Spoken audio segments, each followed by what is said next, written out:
August the 26th, 1944. The city of Paris was free again.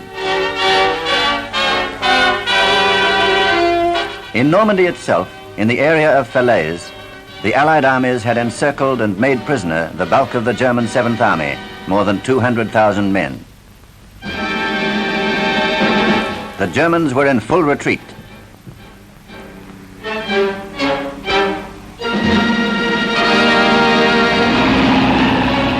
Tanks, guns, transport and SS troops were taken out first, with orders to get back behind the river Scheldt.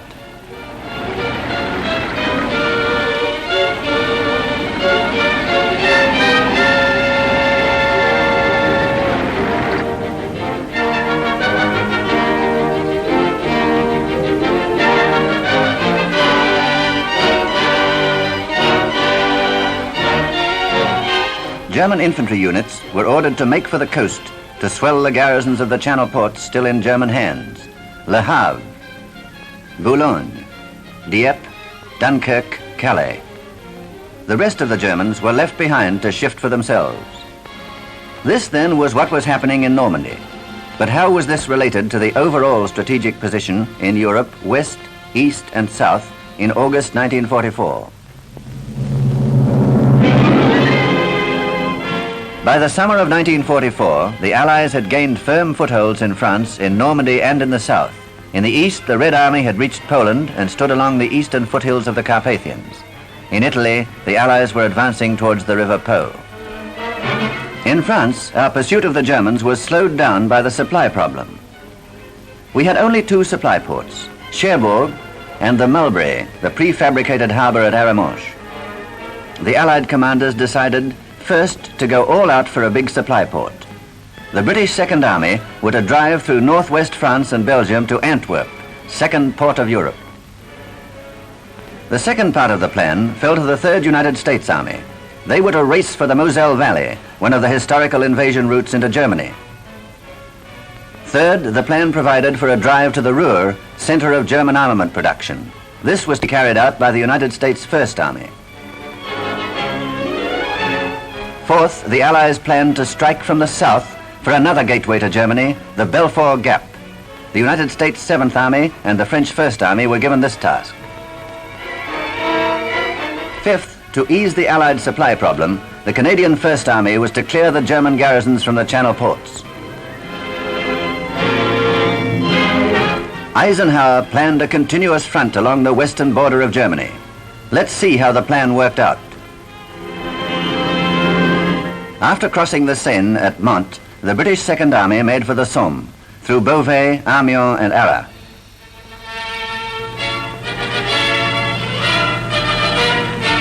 The British units kept the Germans moving in order to prevent them from making a stand, either in hedgehog groups or along the River Somme.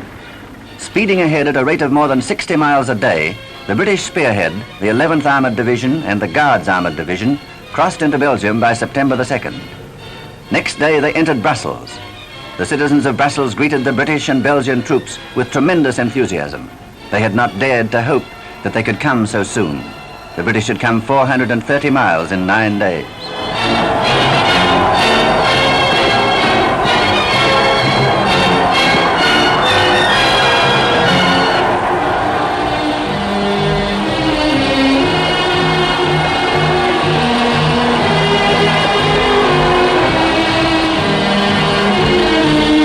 It was the same at Antwerp, 23 miles further on, which the British reached next day.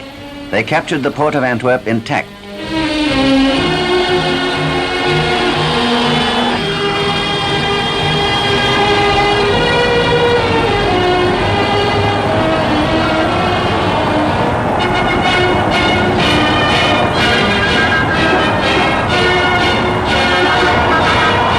This success was made possible by the White Army of the Belgian partisans.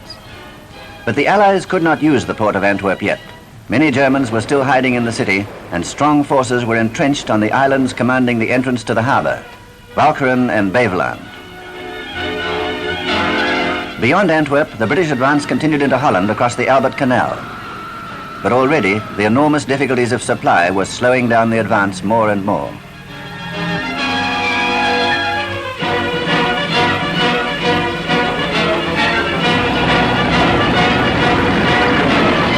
While the British Second Army fought their way into Belgium and Holland, the American Third Army, which had been held up for some time in the Paris area, 200 miles southwest from the British, began to move again.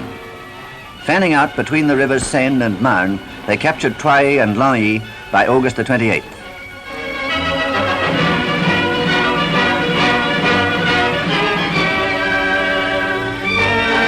Next day, they crossed the Marne near Chateau Thierry, scene of an American victory in 1918. The main direction of the Third Army's thrust was now clear. Patton's armor raced for Verdun and the Moselle Valley, natural gap in Germany's strategic frontier. Often driving 100 miles ahead of the main body of the army, Patton's tanks passed through Verdun and by September the 2nd succeeded in establishing 2 bridgeheads across the Moselle between the forts of Nancy and Metz.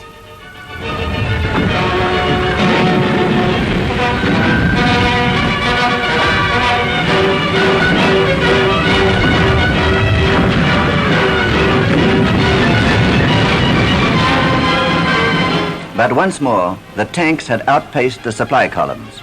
There was no more petrol. The great army of 200,000 men came to a halt a day's march from their goal.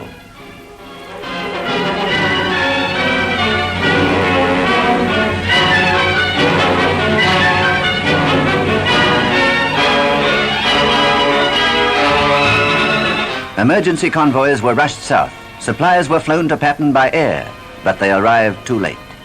The Germans had had time to organize their defenses, and resistance stiffened.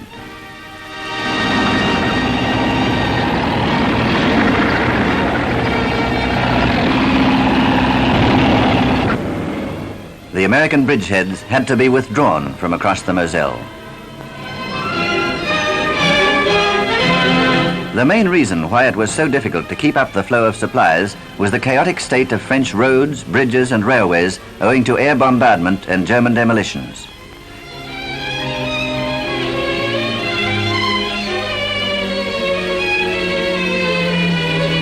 We had to repair roads and railways. We had to supply the armies and bring food and fuel to France and Belgium.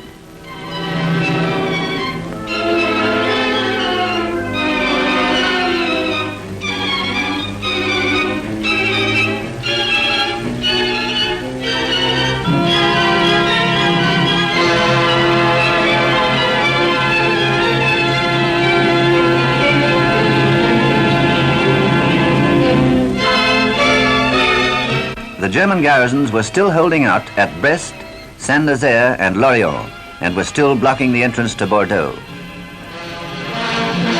We still had only one regular port, Cherbourg.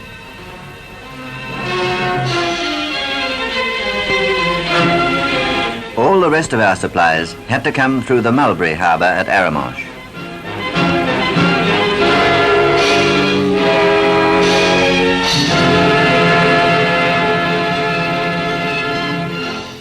The same skill and imagination of British engineering science which built the Mulberry Harbour also produced Operation Pluto, P-L-U-T-O, pipelines under the ocean.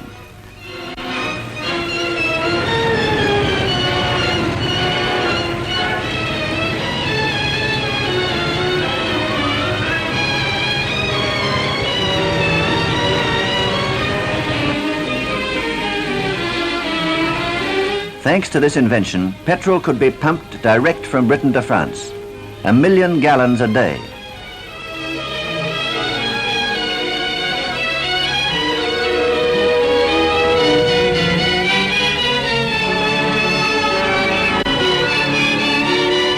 On these huge floating drums, known as HMS conundrums, flexible steel pipes were laid across the channel soon after D-Day to Cherbourg. Later, more than 500 miles of these 3-inch pipes were laid between Dungeness and Boulogne.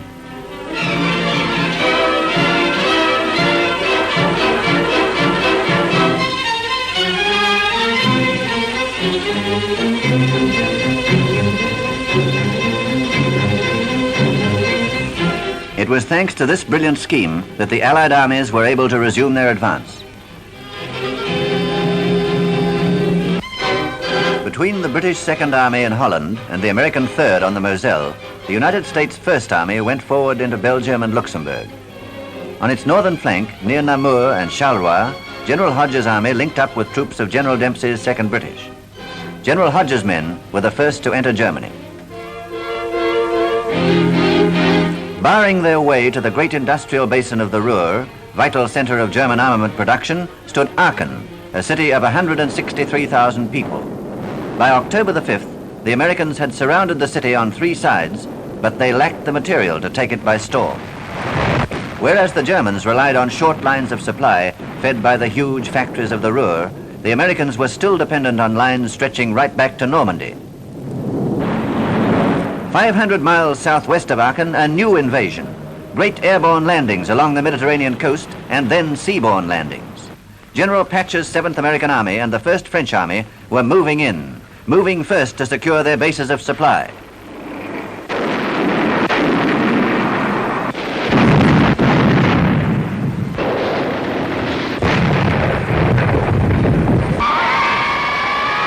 They freed the naval port of Toulon, and further west, they took Marseille.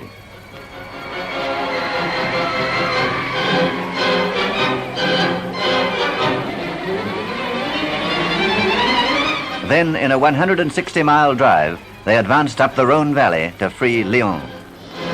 Snipers hiding in a hospital were soon rounded up.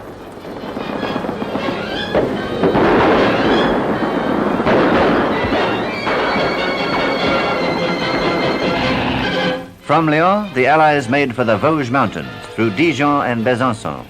They linked with Patton's forces on their left flank at Châtillon on the 14th of September. The forces of the southern landing were now joined with those of General Eisenhower and came under his command. The plan was working out. By September the 11th, the Allied armies, the 2nd British, the 1st, 3rd, and 7th American, and the 1st French, were in a position on a front of more than 300 miles along the western borders of Germany.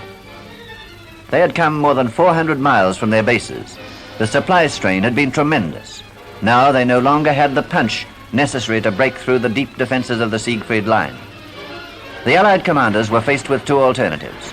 First, they could pause and build up their strength again, but the Germans were doing the same.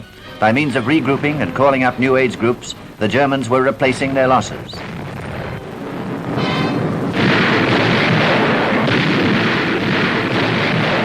The second alternative was to make the utmost of the German confusion and to jump the Rhine defenses. This General Eisenhower decided to do. The attack was to be airborne and directed simultaneously against the crossing of the Meuse at Grave, of the Waal at Nijmegen, and of the Lower Rhine at Arnhem. 1 British and 2 American airborne divisions took part in this operation.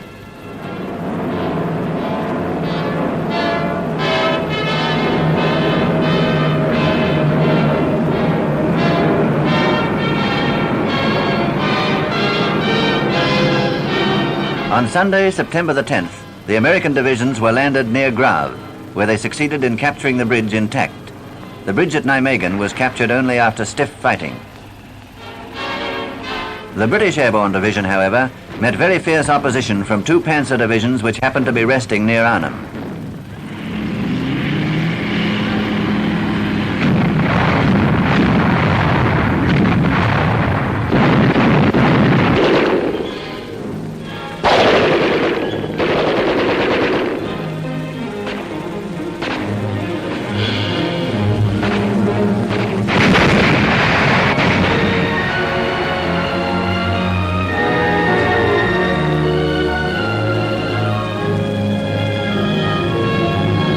Weather turned. It became impossible to land supplies.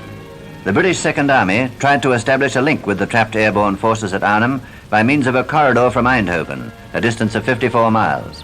But the Germans succeeded in cutting this corridor again and again. The Second Army could not get through. After 9 days, the British Airborne Division, with a Polish paratroop brigade which had been landed in support, had to be withdrawn. The great gamble had not come off.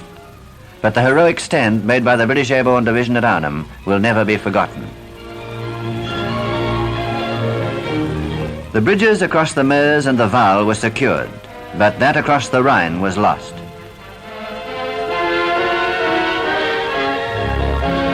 General Eisenhower had to fall back on his alternative plan, that of building up his strength for a breakthrough in the Siegfried Line. For this purpose, the Allies had to have supply ports close to the fighting area. Antwerp and the Channel ports.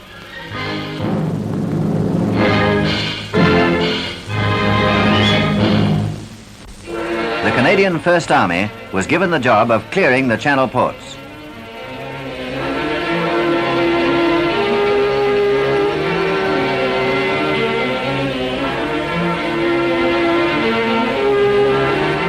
In a series of encircling operations with heavy air support, they succeeded in reducing the Channel ports one by one. Le Havre fell to British units of the First Army with 11,000 prisoners on September the 12th. Boulogne was taken on the 22nd with 8,000 prisoners.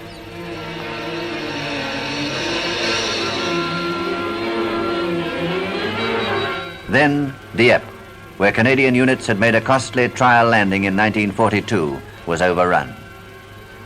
Calais was taken on September the 30th after bombardment by heavy guns from across the Channel at Dover. Newport was taken by storm. Dunkirk alone remained in German occupation. And so, by the beginning of October, the 1st Canadian Army had crossed the Dutch frontier and was fighting beyond the Leopold Canal. They reached the southern bank of the Scheldt near Breskens.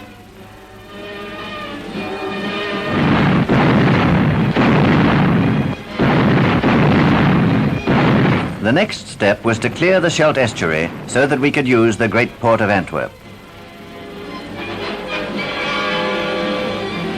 On the 3rd of October, RAF bombers therefore smashed the dikes in several places and flooded German gun positions on Walcheren.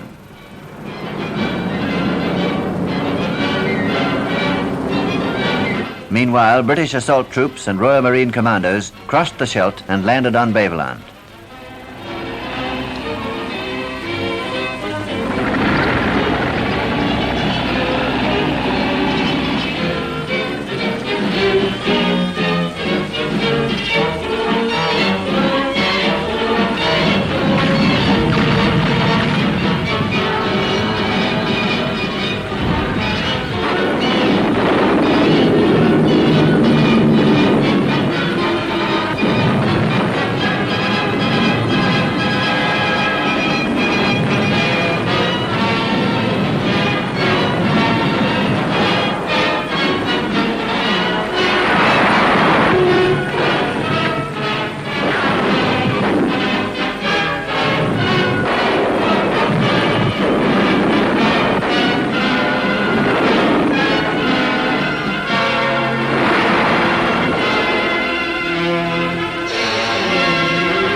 Simultaneously, Canadian units crossed the narrow causeway connecting Beveland with Walcheren, which was very heavily fortified.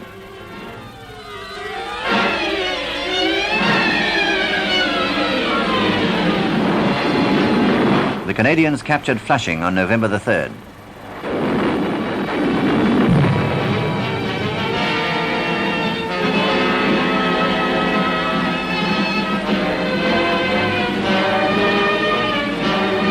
The fighting for Walcheren and Beveland was most violent and difficult. British and Canadian soldiers had to fight against the most determined German resistance since Normandy. Casualties were heavy on both sides. The Germans and the Allies each lost nearly 40,000 men. Walcheren was finally cleared when Middelburg and Veer were taken. The Scheldt estuary was now clear. Soon, the first of a fleet of 200 minesweepers began to open up the traffic lanes.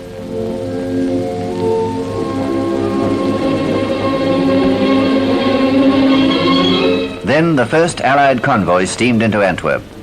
The Allied supply problem was now eased. The port of Antwerp, with its 26 miles of dock frontage, 237 berths, and 500 miles of railway sidings, is one of the largest in the world. It can handle more than 2 million tons of cargo a month. Naturally, the Germans did their best with V-bombs to disrupt unloading of supplies. But from now on, the Allies could build up enormous forces to wear the Germans down in a battle of attrition west of the Rhine. A battle which General Eisenhower himself had called the decisive battle for the Germans.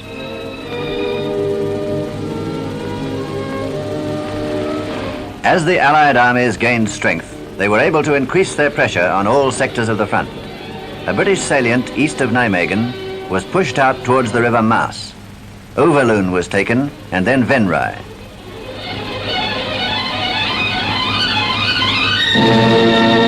To the west, the British captured Tilburg and 's-Hertogenbosch.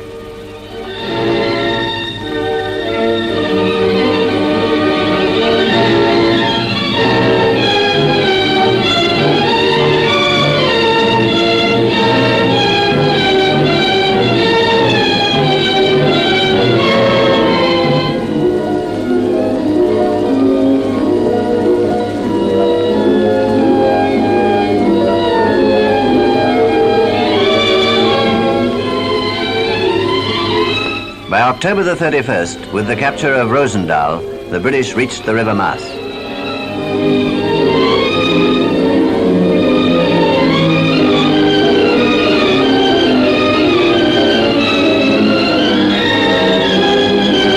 In the Aachen area, the American First Army, reinforced by the arrival of the 9th, succeeded in surrounding the town completely.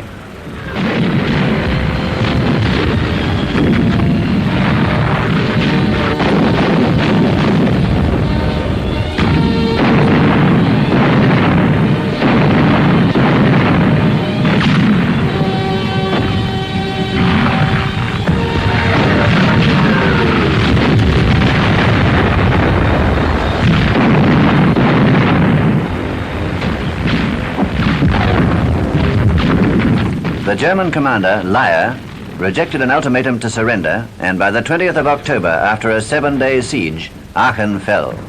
More than 10,000 Germans were made prisoner. The German leaders had promised their people that the war would never touch German soil. The people of Aachen were the first to find out how they had been deceived.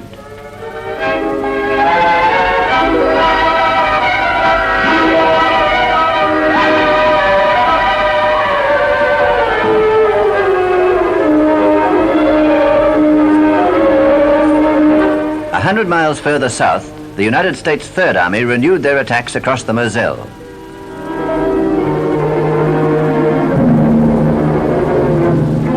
Metz and Nancy were liberated. But most spectacular of all these operations was the drive of the new French army through the Belfort Gap. The German fortress at Belfort fell on the 20th of November. Mulhouse was freed 2 days later. Strasbourg, capital of Alsace, was liberated in a swift and splendid stroke of arms.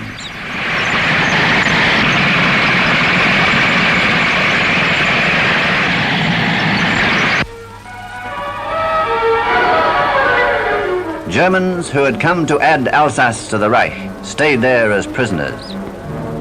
Those of us who were there will never forget that French drive through Alsace to the Rhine.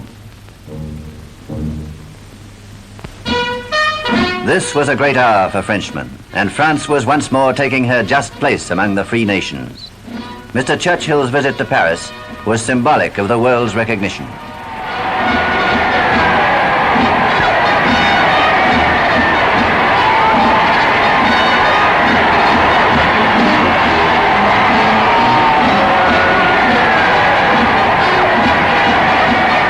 In the same way, General de Gaulle's visit to Moscow in December 1944 was a reaffirmation of the importance of France in the ranks of the United Nations.